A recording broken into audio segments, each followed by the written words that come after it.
Hello, and welcome to the Tried It podcast, your proven pathway to a better copywriting business. I'm Sarah.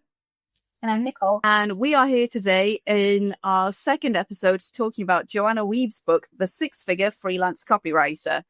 If you didn't catch our previous episode, I think you'll want to go and check that one out before listening to this one, because in the last episode, we explained the premise of the book and what we got out of reading it and what we decided to implement. And we're going to be discussing all of our reflections on that today. So I would highly recommend checking that episode out before you get stuck into this one. And as always, we also highly recommend that you buy and read the books for yourselves, because what we're doing here is talking about what we got from the books, how we process them, the things that stood out to us. But you might have an entirely different experience and you might discover things that we didn't even think worth talking about. So this podcast is meant to be an accompaniment to reading those books rather than a substitute. I'd love to hear from you. If you got something else out of the book, we'd love to hear from you. Oh, yes, please do get in touch. Our email address is in the show notes if you want to get in touch with us, because we'd love to hear what you've got from the books and how they have or haven't changed the way that you go about running your copywriting business and doing the work that you do so well for your clients. So any feedback that you have for us about the podcast or about the books is always highly appreciated. Right. Right. So I was wondering, Sarah, maybe do you want to kick things off by talking about what your implementation goals were, and we can take it from there? Yes, of course. I will start. My 3 implementation points from the Six-Figure Copywriter book were that I wanted to do a kind of authority building exercise by pitching to podcasts to appear on them.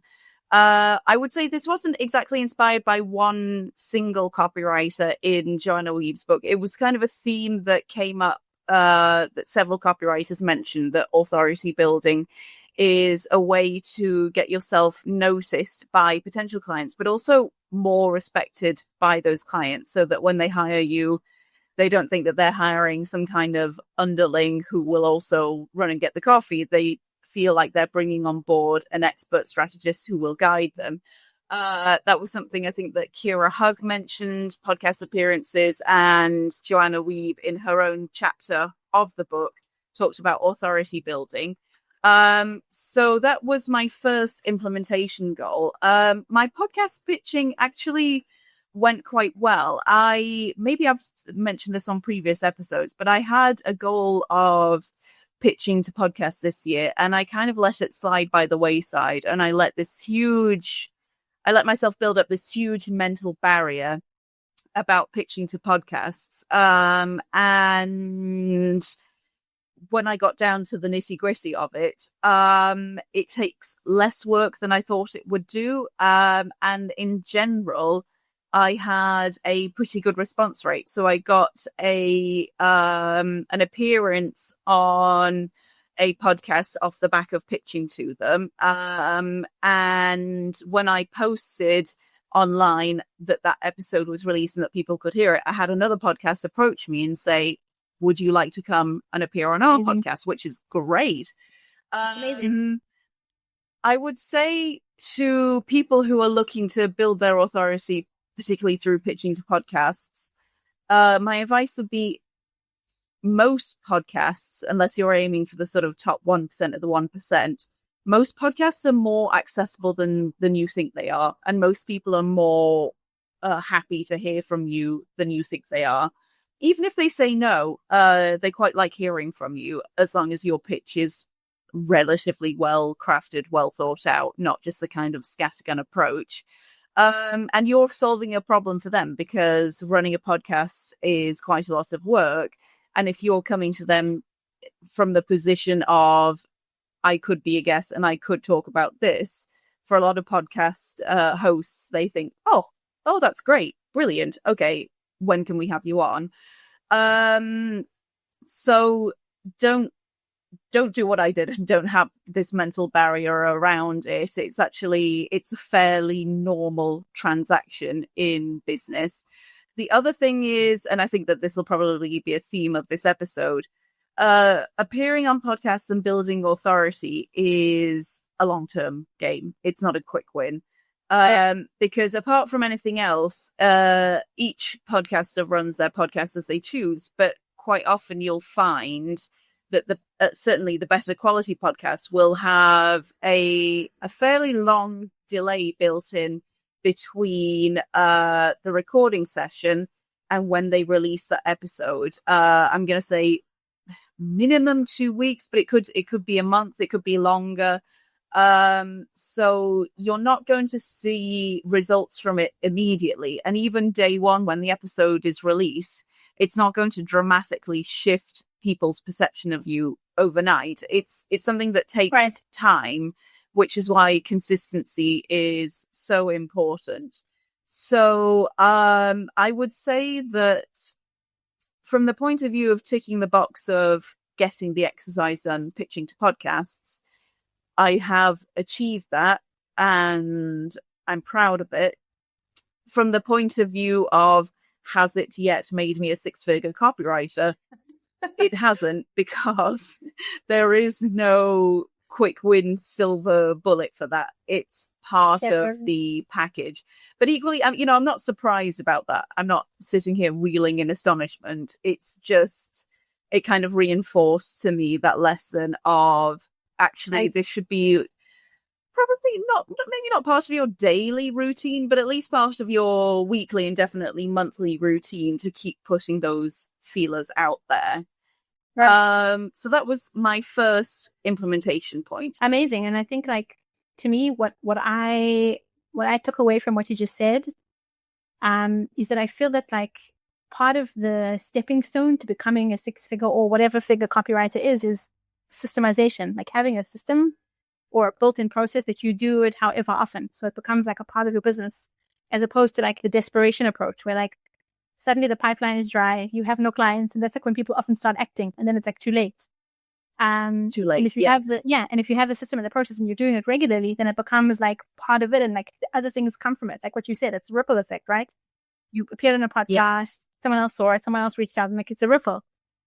Which I think is very powerful and very motivating. I would also say, and people may feel differently about this, but if you have it as part of your regular actions that you take for your business, the process becomes a lot more normalized in your head as well. It's easier to see it as just a kind of business transaction rather than something that you really need to psych yourself up for. It's a 5K run, not a marathon. Yeah, I think that's very simple, seemingly obvious advice, but I think so many of us miss out on that. I think it's gold, what you just said. So that was my first implementation point. My second was also kind of within the realm of building authority, but it was inspired by Sam Wood's chapter in the Six-Figure Freelance Copywriter book, where he talked about looking ahead the developments in your field and kind of becoming a person who talks about them. So for that, there's a big movement in podcasting right now called Podcasting 2.0, which is going to be a pretty big shift in how podcasting works, but it's actually a series of small changes over time. And I wanted to research it and to be a person who talks about it so that my clients know that I know what I'm talking about. And for that, I found the process of it quite easy to do. It's something that I'm interested in. It also raises questions around podcasting that are interesting to think of. I won't go into too much detail here, but very briefly, Podcasting 2.0 is about evolving the basic technology that podcasting runs off, but also evolving it in a centralized way. So it's not being pushed forward by a big corporation such as Apple, such as Spotify. It's the central technology itself is evolving. So it's keeping podcasting open, accessible, democratic. That's the basic principle behind it. But it's a series of small changes as to how podcasting will work that are supposed to benefit the podcaster and the podcast listener rather than, again, Apple, Spotify, whoever. So I did a post about it on LinkedIn, and I got a fairly good response about to it. I did an email to my list. I think it's going to be, again, theme of the episode, small thing over time that I will keep my eye on and be prepared to talk about. I think that it's good to have a couple of subjects to hand that you can kind of expound on, that people know that you know what you're talking about, which it's good for your own content calendar. It's good to have as an option if you're pitching to podcasts or if you're pitching to write blog posts, that you say, I've got opinions on XYZ. And if you are kind of keeping tabs on that all the time in the background, it's much easier than doing a bunch of research and then sitting down and talking about it immediately. It's better to kind of, again, keep that going over time.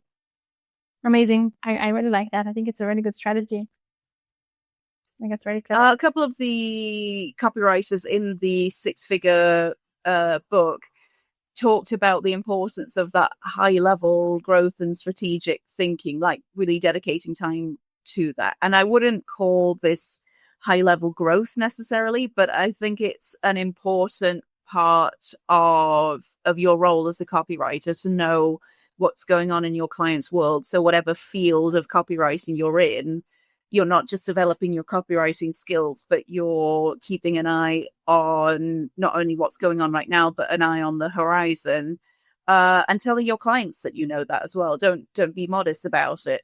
Tell them, these are the big conversations that are going on right now. This is potentially how things could look in a year. With that in mind, I would do X, not Y. Yeah. Like, I think that's very relevant to like my specific space of copywriting, because I deal, as I mentioned before, with clean tech, and it's very, very technical, and there's a lot of stuff, and it's not so much about the copy or the content. It's about like where this field is moving and like what's happening. And like that's invaluable. Like if someone in my field or my space, or I guess any space, but where you need very technical information, can go to a client and say, like, I bring this technical understanding or what's happening in the industry. It's invaluable.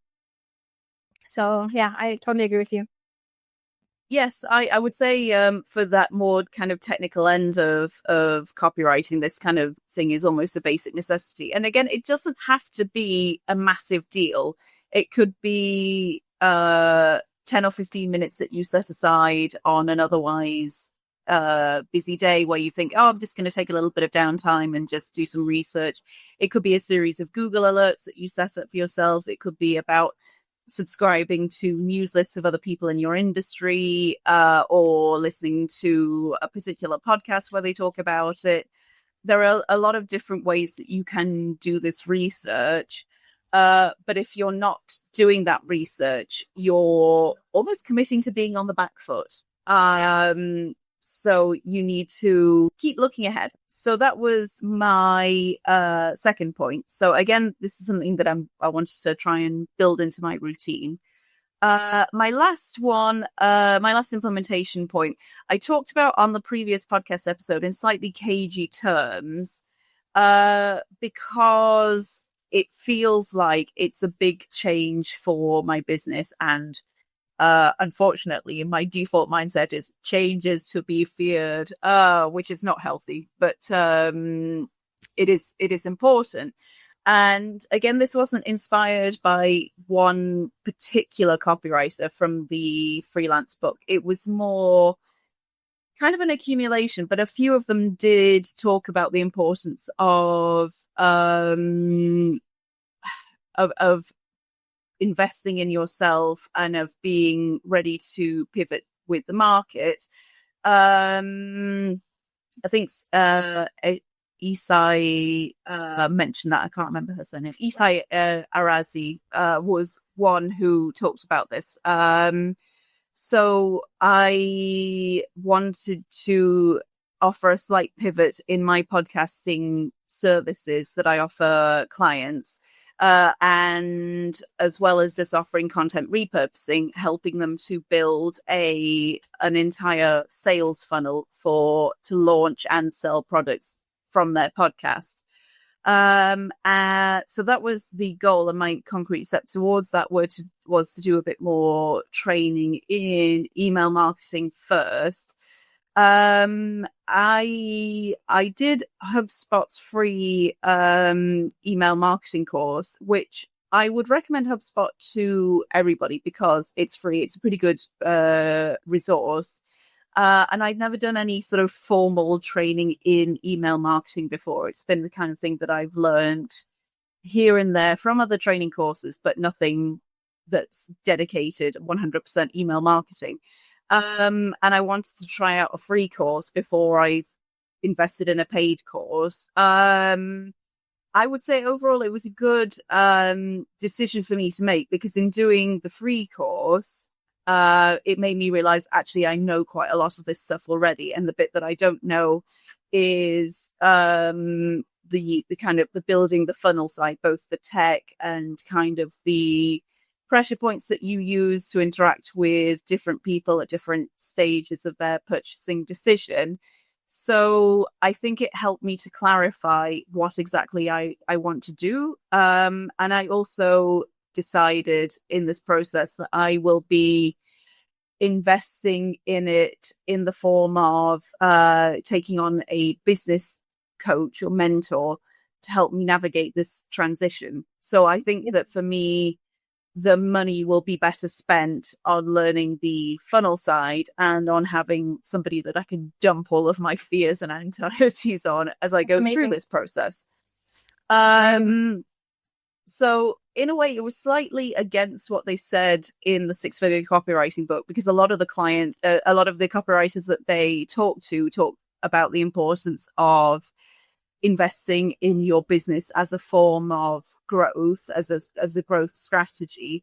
And that is something that I agree with broad strokes, but equally money and finances are very personal. You can't just say to everybody, oh, just drop $1,000 on that course and it'll pay for itself, because $1,000 means different things to different people. Right. For some people, it's almost nothing. And for other people, it's like, well, I don't know if I'll be able to pay my rent next month. So for me, trying out a free course before investing in a paid course was a good idea, because I'm not saying that the HubSpot marketing course is the be all and end all of email marketing, but it helped me to tick that box of actually, I'm quite familiar with a lot of this stuff.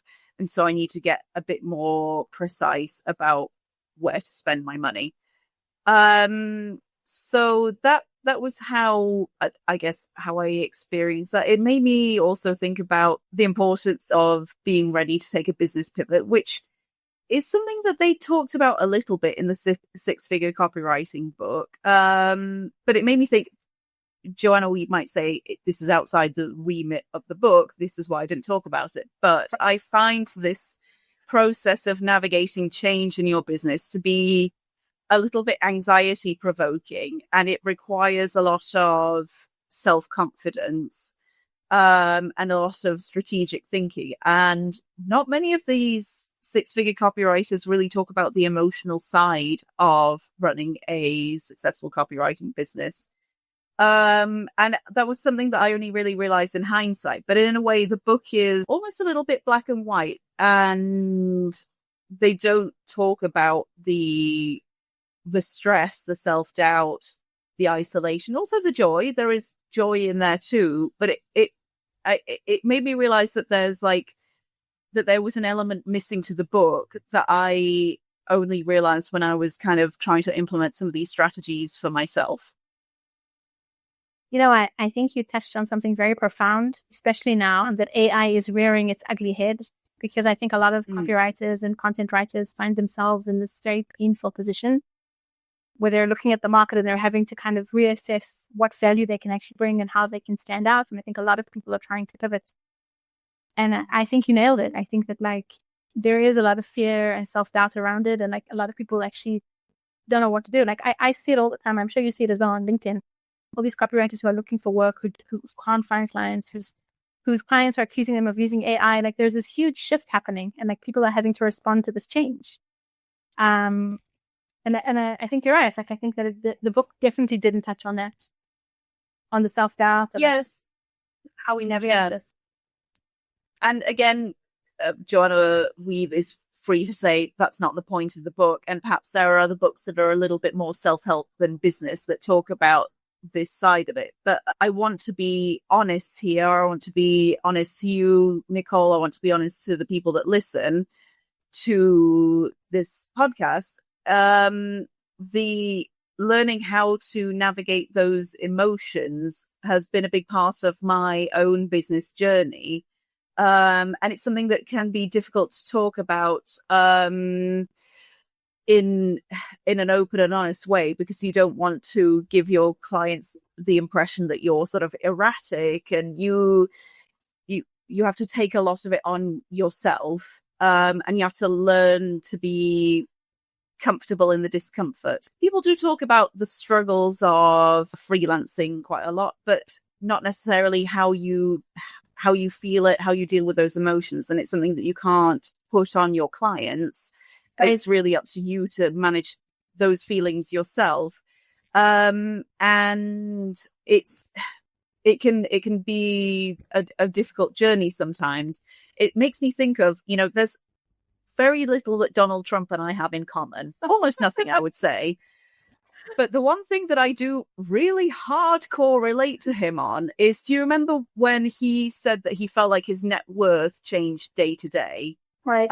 Which is not how your net worth works. But I was like, I feel like that sometimes with my business, that it changes day to day based on my perception of things. So it's not reality, it's my perception. And on a good day, I feel like, wow, this is incredible. I have almost limitless potential. Right. I can earn a lot of money. I can make myself a great life. This is brilliant. And on a bad day, it's the narrative is very different to that, but it's very much based on how I feel inside rather than external circumstances. So again, the only thing that Donald Trump and I have in common, but I would like to talk to him about it at some point and be like, Donald, I feel it too. But anyway, I'm hoping that I can talk about these kind of feelings when I have a business mentor, and that it'll help to, I don't know, take the edge off the lows. I wouldn't mind if it took the edge off the highs as well. I think being objective is better, rather than letting your emotions cloud the decisions that you're making. I have to say that, like, you and I are in different corners of the copywriting world, but I feel very similar things.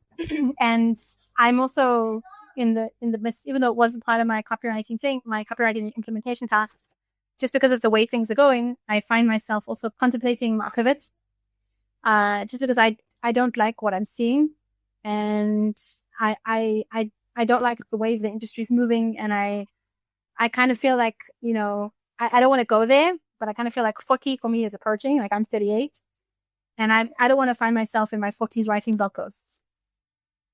I also don't think I want to be in my 40s writing website copy, even though I love writing website copy. Like, I feel like there's something that I'm missing, and I feel it touches on exactly what you said, that like my emotions cloud things, and I want to kind of take a step back and kind of reconsider my business, and like I relate to a lot of what you said, is what I'm trying to say. Well, with that, I'd like to hear how it's gone for you, Nicole, how you felt about six-figure copywriting and implementing what we've learned from it. Sure. So I'll start off by saying this.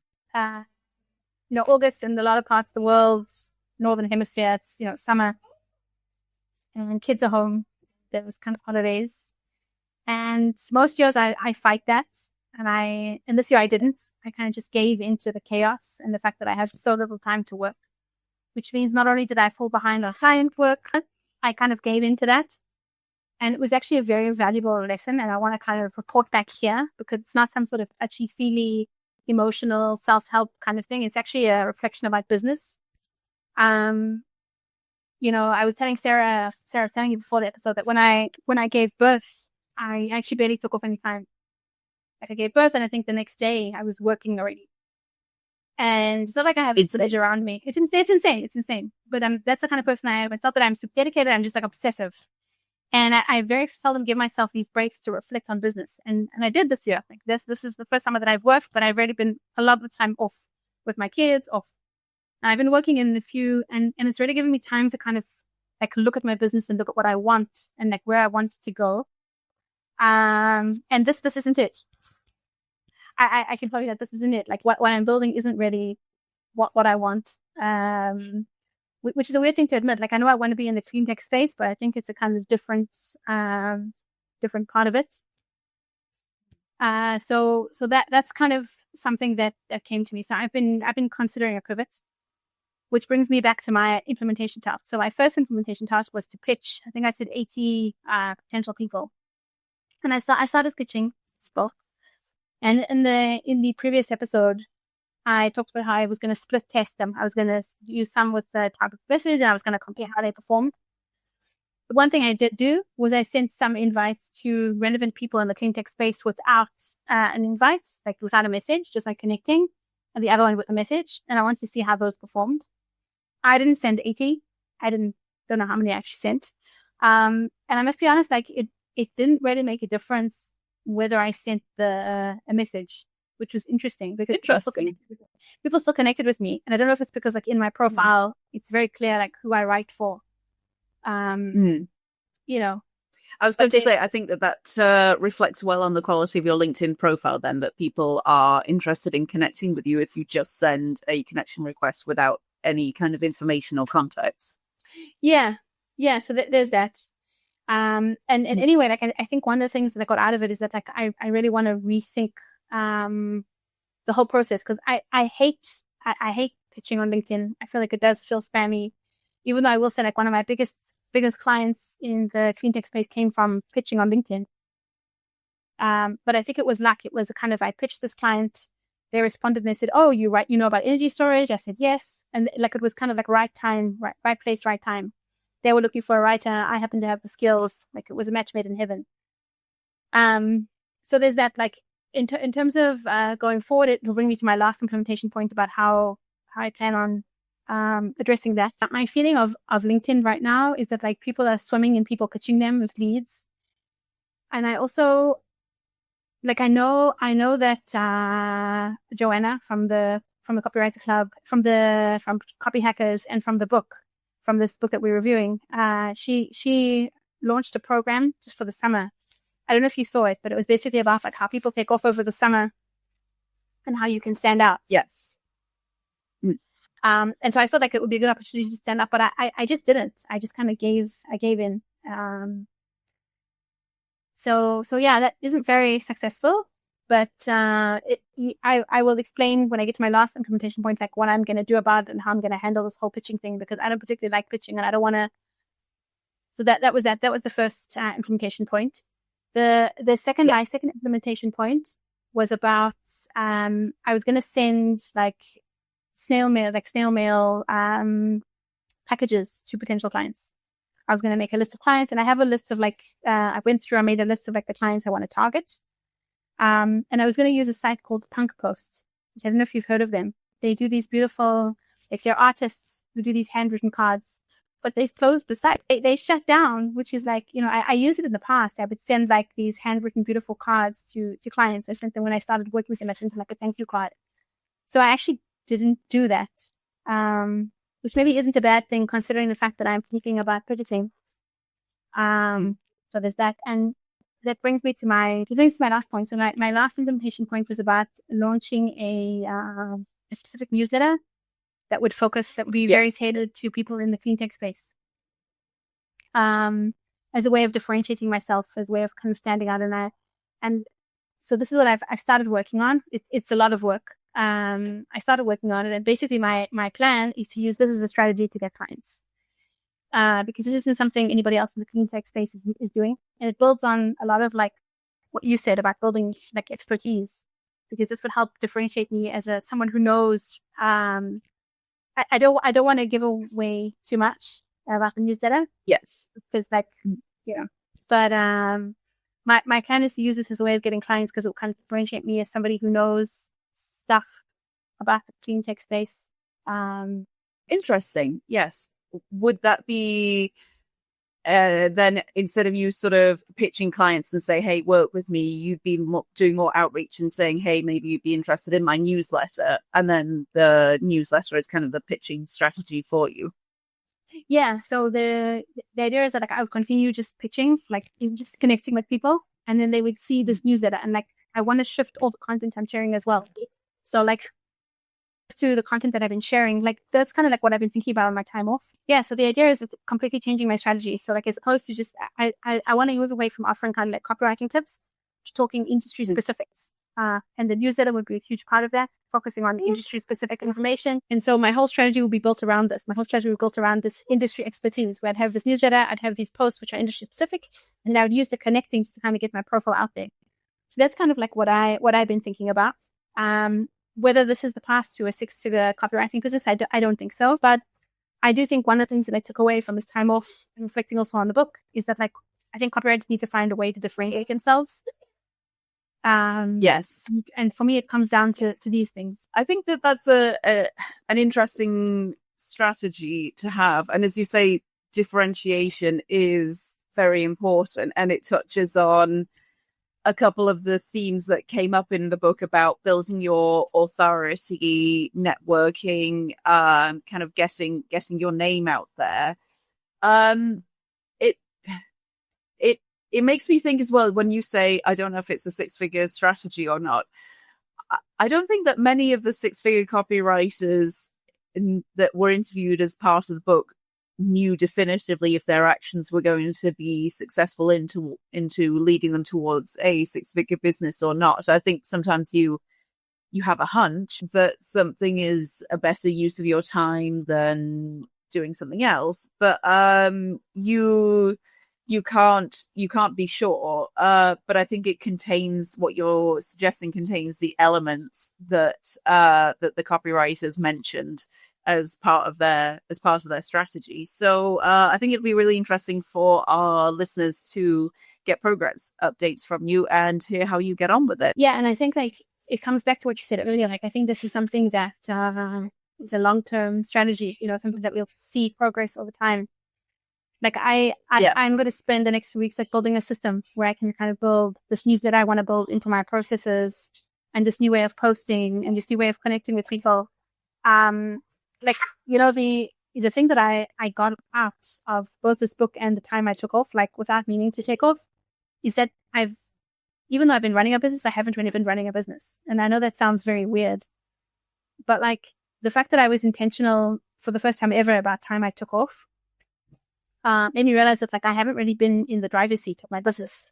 And I think that's something that a lot of these copywriters who kind of make it, they are like, they're in the driver's seat, in terms of the decisions. They're kind of like waiting for stuff to come to them. They kind of make these bold decisions and they're like actually running a business. And I don't think I ever stepped into that role, even though I've been doing this for a long time.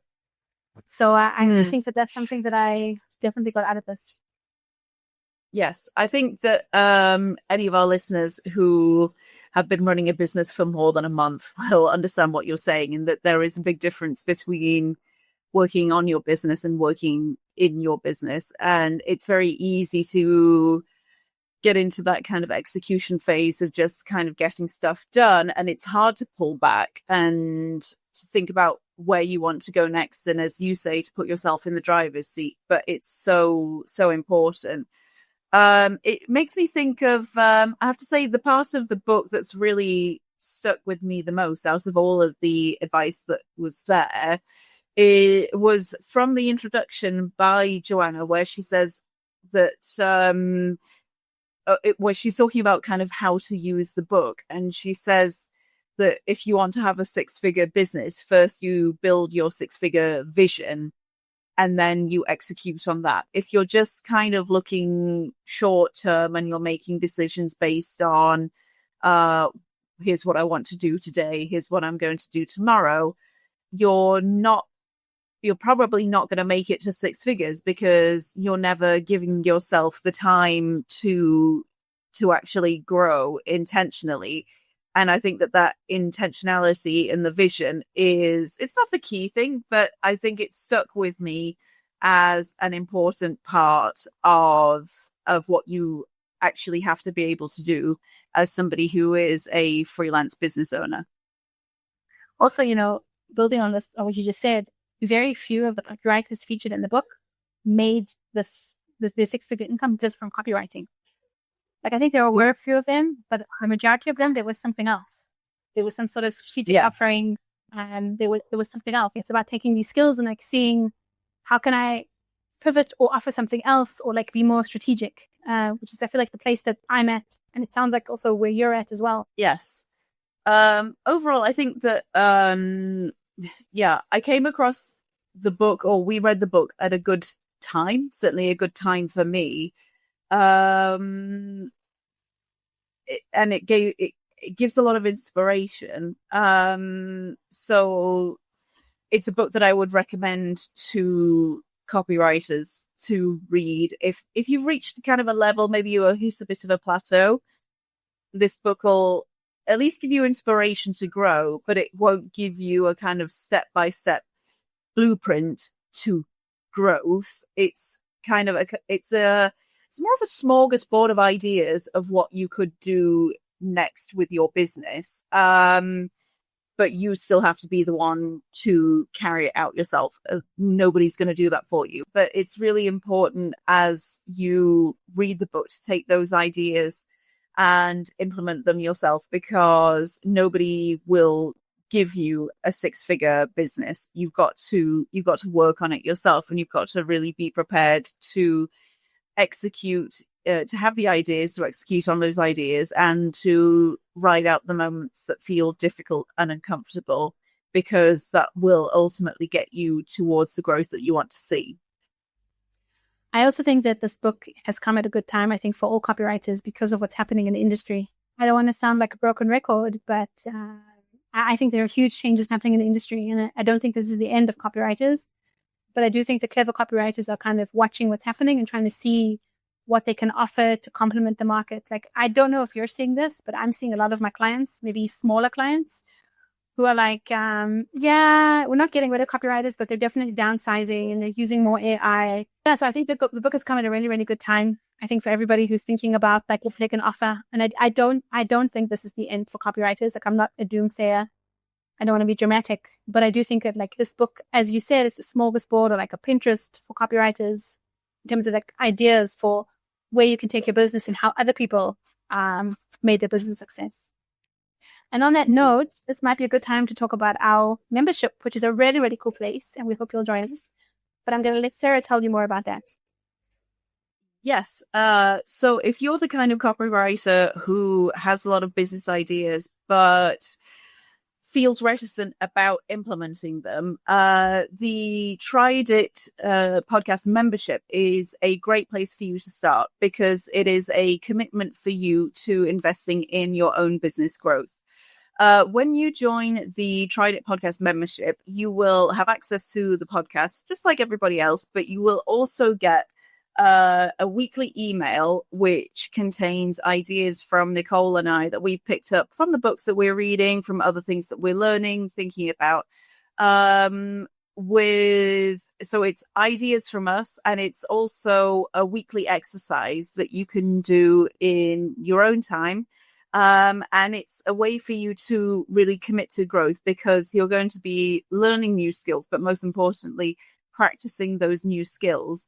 So, with the membership, you're going to get that. You'll also have, you're going to get that email from us. You'll also have access to us via email. You can ping us, a question if you've got one, or if you want us to be that kind of second pair of eyes, give you reassurance about your copywriting. The other thing that we offer in our membership as well is that you have the opportunity to vote for the next book that we're going to look at on the Tried It podcast. So that's something else that is a bonus, because if there's a book that you want to read or that you want our opinion on, that is the only way that you can do it. So the Tried It podcast membership is you looking at your business overall, learning to grow with your business, and starting to be a bit more intentional about where you use your time and resources within copywriting. It's you taking those small regular steps towards becoming a better copywriter so that you can grow over time. If you want to find out more about the membership, you can check the link in the show notes. We've got a page there which gives you all the information you need to know. And if you do have other questions, then please feel free to reach out to Nicole or I, because we would love to hear from you. But yeah, membership link below in the show notes. And that is all from us at the moment.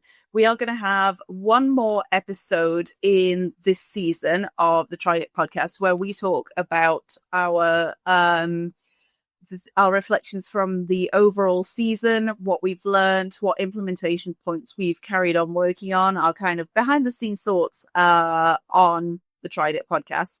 And that is an episode that is for members only. So if you want to hear about that, then if you want to hear that episode, join the membership and you will get access to it when it comes out. Just to wrap up here, I just wanted to share a quote that I heard actually on an entirely different podcast, but it made me think it's super relevant to the things that we've been talking about, or at least I found it relevant. It was a podcast with I think she was a stand-up comedian, and she had a quote in where she was saying about her own career that you only need to be your bravest self for about 5 minutes, as in, if you want to get a new client, or if you want to pitch yourself to a podcast or something like that, all of those kind of scary feelings of, can I do it? Am I enough? You just need to damp those down and be really brave for the 5 minutes it takes to do that, for the kind of putting yourself out there. Because once you've done that, the things that really count are diligence, patience, determination. So you don't need to be brave all the time. The question is really, can you be brave for 5 minutes? And when I've been going through this phase of thinking about changing the way I run my business, changing the services I offer, I have thought about that quite a lot, that I only really need to be brave. Actually, it's probably in blocks of 5 minutes, and I do the thing that I'm scared of. And then after that, it's just a question of follow-up work. It's the thing is done, the request is sent. Then I just need to do those things that the request entails, which don't require that much bravery. So maybe when you're thinking about your own business growth, you can just be brave for 5 minutes. I love that. And I think if you want other magical and very eye-opening insights like that, you should definitely join us in the membership, because that's the kind of gold yes you're going to be getting in your inbox every Tuesday. That is where we share our best thoughts. Right. That was beautiful. I love that. Like, I'm going to carry that with me into my work. I need that. 5 minutes of bravery. Right. Well, I think that we are wrapping up here for now. So all that's left to say is thank you so much for listening to this episode of Tried It. If you enjoyed it, it would be great if you could subscribe to the podcast and leave us a review. And we will see the members in our next episode, where we're talking about season 1 overview for members only. Thank you so much for joining us on this little journey. It's great. It's been kind of a discovery for us. It's felt like progress, you know? No, definitely. I definitely feel like this sounds very self-helpy, but I feel like I've grown through, all our discussions that we've had and all the stuff that we've discussed. I really do. And I feel like I'm actually a lot more intentional and a lot more thoughtful about my business. So, I enjoyed it. If that isn't a seal of approval on the membership, I don't know what is. So with all that said, that is goodbye from me, Sarah. And me, Nicole. And we will catch you next time on the Tried It podcast, your proven pathway to a better copywriting business. Bye.